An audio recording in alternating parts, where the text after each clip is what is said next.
Guys, it is Izzy, and in today's video I will be explaining to you or just giving my thoughts on the new Apple iMac 2021 with the new M1 chip inside.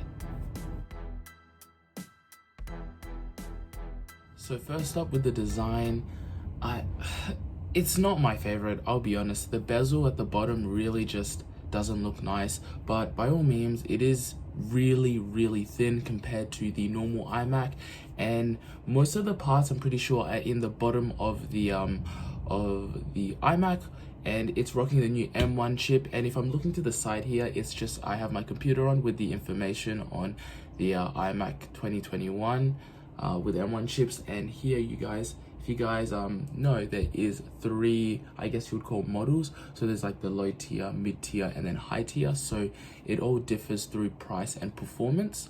So with the low tier, it's a 8-core CPU, 7-core GPU, 256 gigabytes of storage, 8 gigabytes of RAM, which is good that they're telling us that the amount of RAM in the iMacs. And it doesn't really specify if it's DDR5, 6, 4. It doesn't specify. So it's 24 inches, 4.5K, which is really good just if you're using maybe a, I guess, 4K monitor for the first time, or just more than 1080p, more than even 1440p, like just a standard beginner user. This would look really nice. And it has two Thunderbolt ports and 4 USB ports, which is pretty nice.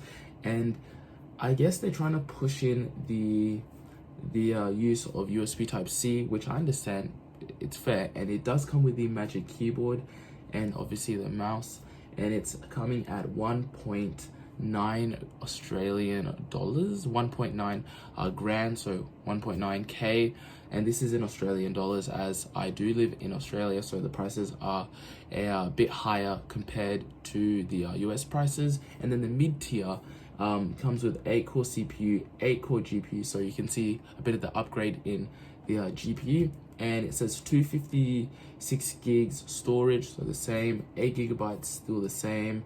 Most of it is still the same, but this model, the mid-tier model, does come with two more USB ports, which is nice, and an Ethernet port, which is really nice. And it also comes with the keyboard. So they've made two different models of the Magic Keyboard.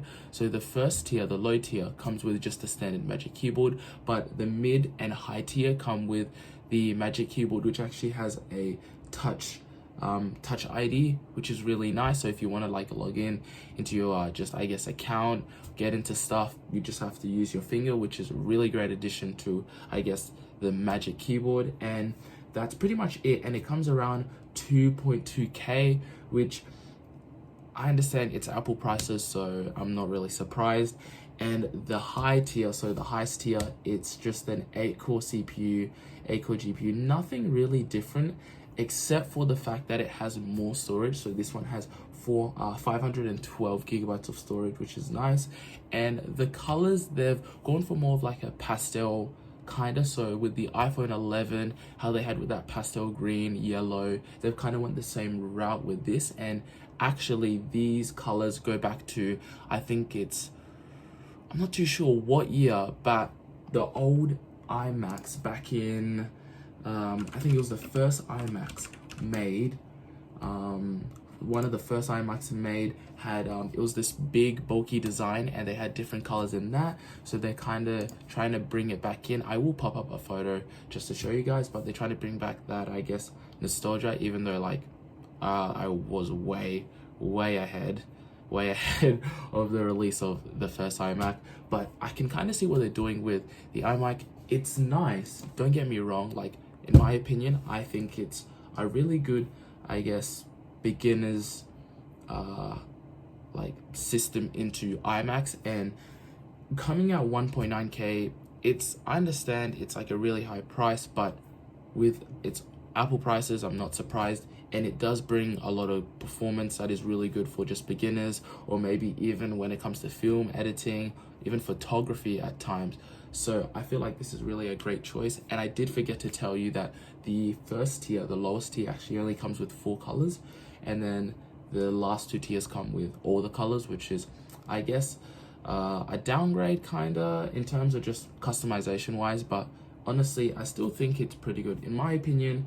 And just thoughts about it, I think it's a good just like a system to get into, especially for the iMac line, because I know a lot of people do, I guess, don't mind the fat bezel, which I understand. Yeah, it's I wouldn't mind, to be honest, but it would just look 10 times nicer if maybe they put most of the like system parts, just the parts behind the LCD display instead of just like at the bottom where like the fat bezel is seen. And they did indeed take off the Apple logo, but I honestly like it. I don't think it's a bad idea what Apple's doing, and it is actually out now, so I don't even know why I'm saying not a bad idea. It is released out now, so you can pick it up, but in Australia shipping is still on the way. There's still a few weeks until Apple releases their products here, because compared to America, different dates.